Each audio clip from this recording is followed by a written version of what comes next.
empleo de los recursos aéreos es más eficiente cuando disponemos de una infraestructura adecuada, ¿no? Y cuando hablamos de esta estructura adecuada, estamos pasando por alto, o mejor dicho, estamos incluyendo algo que no habíamos mencionado, que son los helipuertos, ¿dónde va a bajar esta aeronave, no? Por eso nosotros cuando planeamos una operación aérea debemos de conocer estos helipuertos y debemos de hacer una diferenciación de estos helipuertos en dos grandes grupos, la red local y la red hospitalaria. ¿A qué me refiero con cada uno de ellos o por qué los vamos a diferenciar? Bueno, ¿me das la siguiente, por favor? Es importante que los diferenciemos porque las características de la red local es que son lugares de aterrizaje que están disponibles en cada zona, ¿no? Hablando aquí en México de un municipio, de una delegación, ¿no? En dónde están estos helipuertos. Hay que ver dónde se encuentran, qué características tienen, si podemos o no emplearlos, ¿no? Puede ser que a lo mejor haya un helipuerto que se ocupaba y ya no se ocupa, y si ya no se ocupa, pues no es tan fácil decir que lo podemos ocupar. ¿Por qué?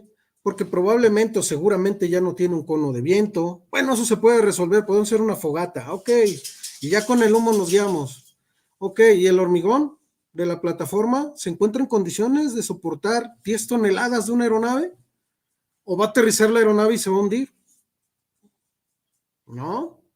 O a lo mejor como ya está abandonado ese helipuerto, pues ya hicieron una nueva reestructuración del cableado y ya hay un cable que pasa justo por encima de la mitad de ese helipuerto.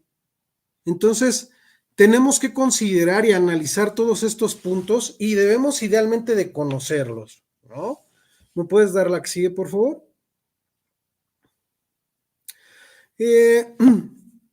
Debemos de buscar estos helipuertos, porque bueno, si hablamos de áreas para bajar un helicóptero, pues todo lo que donde a ustedes se les ocurra que quepa la aeronave, ahí la pueden bajar, ¿no?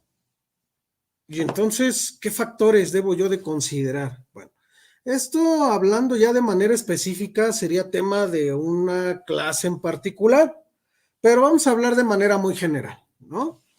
Pues que esté cerca a las concentraciones de la gente, ¿no? ¿Para qué quiero bajar una aeronave en un lugar lejano a la población? Si lo que quiero es atención médica, ¿no? A menos que por seguridad tenga que hacerlo, bueno, probablemente. ¿Qué más es importante? ¿Me das la que sigue, por favor? Bueno, pues dentro de los criterios, estos son algunos que les podemos mencionar, ¿no? Que tenga una ubicación preferente. ¿Preferente como? ¿Preferente como en el cine hasta adelante? No, preferente que cumpla con los criterios de seguridad. Lo que les decía, que idealmente no haya árboles, que no haya cables de luz, que aunque no esté lejos del poblado, que no circule mucha gente por el área, ¿no? Que a lo mejor contemos con alguien que nos pueda dar seguridad, es decir, que no se atraviese la gente. Recordemos que las aeronaves tienen efecto de imán en la población, ¿no? Vemos una aeronave y nos queremos acercar a verla y a veces en ese nos acercamos, rebasamos las distancias de seguridad. Entonces siempre es importante contar con un equipo de seguridad en tierra, que tenga una buena visibilidad, ¿no? Muchas veces vemos un campo de fútbol llanero y decimos, ahí baja el helicóptero sin problema. Pues sí, pero resulta que ese campo de fútbol llanero tiene tierra suelta, ¿no? Y al llegar a cierta altitud, se levanta la tierra y impide la visibilidad de la tripulación. Y es la primera vez que aterrizan en ese lugar. Y resulta que aunque todavía había luz, pues estamos en el proceso en que está oscureciendo. Y entonces se alinean todos los factores para que ocurra un accidente, ¿no? Entonces tenemos que considerar todos esos puntos. Que haya sendas de aproximación, porque de nada me sirve tener un lugar idóneo que está rodeado de bardas, ¿no? Porque ¿cómo voy a pasar al paciente? ¿O cómo lo voy a trasladar? ¿Vale? que no hay obstáculos naturales, lo que les decía, ¿no? O obstáculos artificiales, ver hacia dónde viene el viento, ¿no? A lo mejor hacia el lugar hacia donde debe de despegar la aeronave, hay un edificio inmediato, entonces pone en riesgo el despegue, ¿no? O entonces voy a requerir que el helicóptero haga un despegue de potencia, y híjole, ¿y si no tiene combustible? Pues todo eso lo tenemos que empezar a considerar, ¿no? El acceso de vehículos terrestres, porque recordemos que si no está en el área del, que dijéramos, es que está bajando en el helipuerto del hospital, justo arriba del edificio de hospitalización. Bueno, pues a lo mejor ahí nos ahorramos la ambulancia terrestre, pero si no es ahí, tenemos que considerar que va a llegar una ambulancia terrestre a donde vamos a subir al paciente y se va a ir, ¿no? ¿Me das la que sigue, por favor? Bueno, no. Si estuviéramos en un aula presencial, ustedes me deberían de haber dicho, no, no, no se va a ir. Recordemos que los traslados aeromédicos los debemos de hacer de cama a cama. La tripulación aeromédica tenemos que ir por el paciente hasta la cama donde lo vamos a recoger y lo vamos a entregar en el hospital en la cama donde se va a quedar. ¿Qué más? Pues saber si ese helipuerto, como les decía, recibe mantenimiento o no, si cuenta con vigilancia o no, ¿no? Que idealmente tengamos un mapa, un croquis con ubicación del helipuerto, que tenga fotografías, ¿no? Recordemos que también los helipuertos requieren cierta iluminación, ¿no? Y bueno, lo ideal es que sean helipuertos que se encuentren acreditados por la autoridad competente, que en este caso en México es la FAC, ¿vale? La Agencia Federal de Aviación Civil. ¿Me das la que sigue, por favor?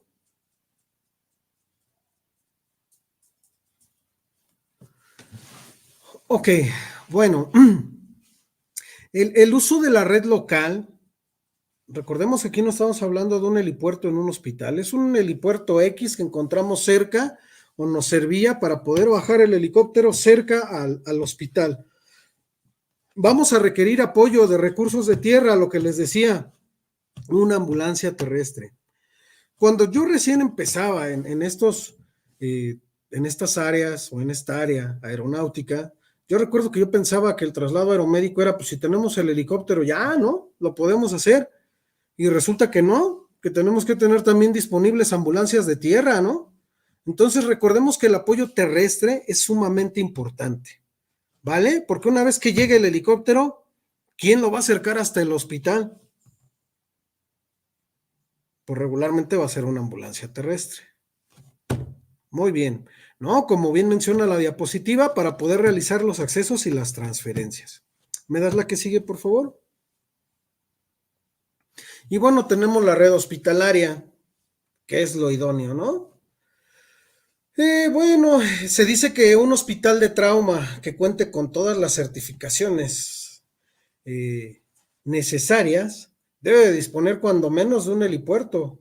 Es decir, un hospital de trauma idóneo debe de tener cuando menos 2 helipuertos o 3, ¿vale? Que facilite y agilice la transferencia de los pacientes críticos. Dame la que sigue, por favor. Si nosotros no contamos con una infraestructura adecuada de estos helipuertos de la red hospitalaria, va a haber demora en la transferencia, en que el paciente llegue al cuidado definitivo. Dice aquí inclusive una caída en la supervivencia. Y esto es importante. ¿Por qué? Porque a veces en ese lapso en que pasa el paciente o que trasladamos al paciente de la ambulancia de ala rotativa a la ambulancia terrestre y luego de la ambulancia terrestre al cubículo de urgencias y luego del cubículo de urgencias al cubículo de choque, pues suceden muchas cosas, ¿no? Entonces lo idóneo es que pase por el mínimo de traslados. Sin embargo, todo depende de las capacidades de nuestro sistema de salud, ¿no? ¿Me das la que sigue, por favor?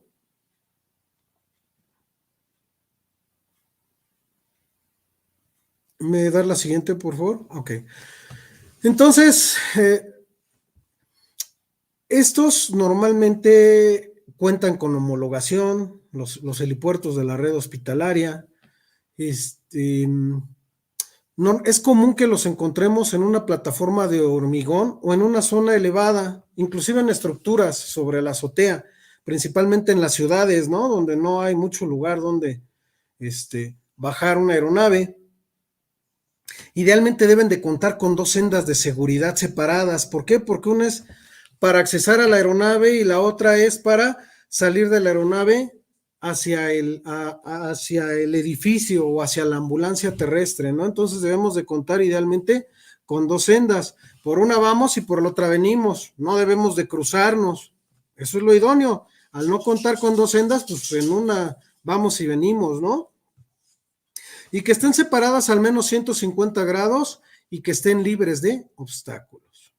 ¿Me da la que sigue, por favor?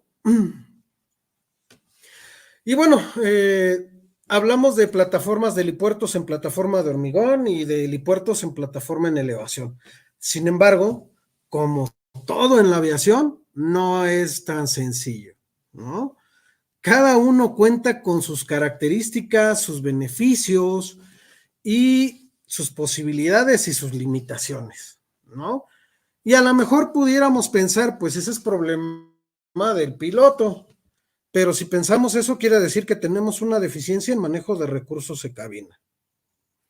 Recordemos que la tripulación de una ambulancia aérea está integrada por piloto, copiloto y tripulación aeromédica, dependiendo del paciente que vayamos a trasladar, que puede ser tipo un médico, un paramédico, una enfermera y un camillero, ¿no? Entonces todos debemos de conocer la operación y todos debemos de estar preocupados por lo que va a suceder. Y entonces si lo analizamos, hablando de puntos muy generales, porque hay más puntos, ¿no? ¿La plataforma de hormigón es segura para la transferencia de un paciente? Sí. ¿En una plataforma en elevación?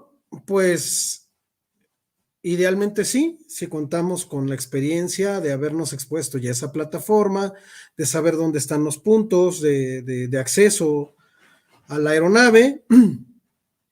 Si es la primera vez que nos exponemos a esta plataforma, no es tan seguro, ¿ok? Lo ideal sería que contáramos con personal que ya la conozca para que nos guíe. Seguro el entorno, pues eso es variable en los dos, tanto en la de hormigón como en la que está en elevación. Recordemos que el factor climatológico, insisto, en las aeronaves de ala rotativa es decisivo. Privacidad, bueno, pues es más privado, ¿no? Una plataforma en elevación porque baja el paciente de la aeronave y de inmediato está ya en el hospital. En la de hormigón, pues todavía hay que subirlo a la ambulancia de tierra y la ambulancia de tierra lo tienen que llevar a urgencias. Entonces es un poquito más de exposición del paciente. En cuanto a complejidad, pues sí es más compleja la operación en una plataforma en elevación que en una plataforma de hormigón. Yo me refiero a complejidad de la operación, de lo que es el acceso, el ascenso y el descenso del paciente, ¿no? Que también es más complejo, hablando de vuelo, la operación de la aeronave en una plataforma en elevación, ¿no? El gasto de combustible, bueno, pues se gasta más combustible al maniobrar en una plataforma en elevación, por consiguiente es más costoso, ¿no? Y la ventaja que nos ofrece la plataforma en elevación es que no necesitamos una ambulancia para transferencia, ¿no? Como ven en la foto, baja el paciente del helicóptero, lo llevan en la camilla al elevador y ya de ahí ya está dentro del hospital, ya no requiere una ambulancia terrestre. Entonces, como se pueden dar cuenta, ¿me das la que sigue, por favor? Como se pueden dar cuenta, hay un sinnúmero de factores que intervienen en una operación aérea. Y la administración de estos factores es la gestión.